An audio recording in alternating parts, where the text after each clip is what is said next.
Il y a la demi-tablette de beurre qui fait glouglou, j'adore. C'est pas beau là, les œufs à la brisure de truffe. Ah, on remet du beurre. Il n'y avait pas assez de beurre. On est dans un endroit, c'est de la science-fiction. Non mais t'imagines, combien il y a de lieux encore comme ça en France? C'est plus fin que le bœuf, c'est exceptionnel. Ouais, il est que 15h30. On a le temps. On est où? À Paimpont. On est à Paimpont, on est en Ille-et-Vilaine, mais à la frontière avec le Morbihan.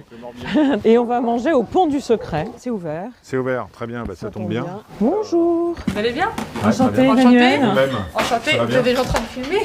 Oui, déjà. Bonjour. Bonjour. Vous êtes Jordan? Oui, bienvenue. Mathieu, le caméraman qui parle. Bonjour. Ça va monsieur. bien? Ici, il y a un four dans lequel sont cuits des plats en plus de la cheminée. Ça c'est le chevreuil. Là du feuilletage maison évidemment. Hein. Ah, évidemment. Là j'ai du 4 quarts, j'ai un fond de tarte qui cuit. Non mais t'imagines, combien il y a de lieux encore comme ça en France où on cuit les tartes, les pâtes feuilletées au feu de bois. Comment vous est venue l'idée de faire ce restaurant? Vous avez hérité de ça de familial? Je suis d'un village à 20 minutes d'ici et j'ai beaucoup voyagé. J'ai commencé à cuisiner à 13 ans et je suis arrivé ici il y a 5 ans. Personne n'y croyait trop.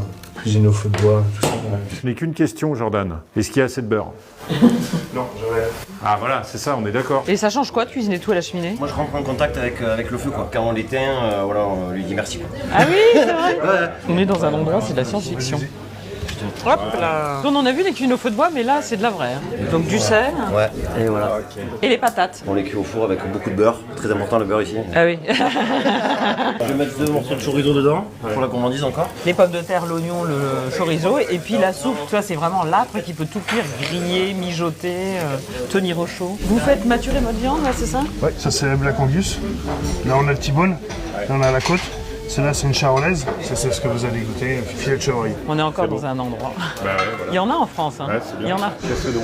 C'est parti, que la fête commence, tapenade, artichonnade, rillettes de mar. Une fois par an je fais la rillette. Ok. Donc de la bisque, machin, ça c'est 20 heures de préparation. Ah oui, quand même. Une fois par an, 20 heures de préparation. Ici, la spécialité, c'est le homard aussi. Et tu les prends dans la vitrine, ils te les coupent, ils te les fait cuire à la cheminée. Là, c'est le pain du boulanger qui fait cuire le pain au feu de bois comme lui, avec l'eau de source de la forêt de Brocéliande, parce que les mecs, ils sont... Bah voilà, j'ai l'air de Merci beaucoup. Je voudrais dire un truc très important. Il y a un menu à 20 €, entrée, plat, dessert à midi. Après, tu peux prendre à la carte. Et nous, on a réservé le menu dégustation.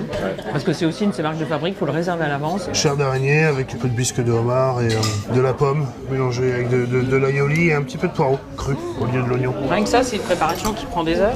Oui. Une petite bisque de homard. Les araignées c'est cuit au feu aussi. Merci.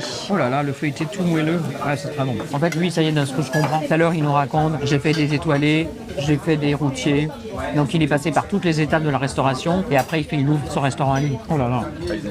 C'est dingo. Cabillaud avec le chorizo, beaucoup de beurre, comme dit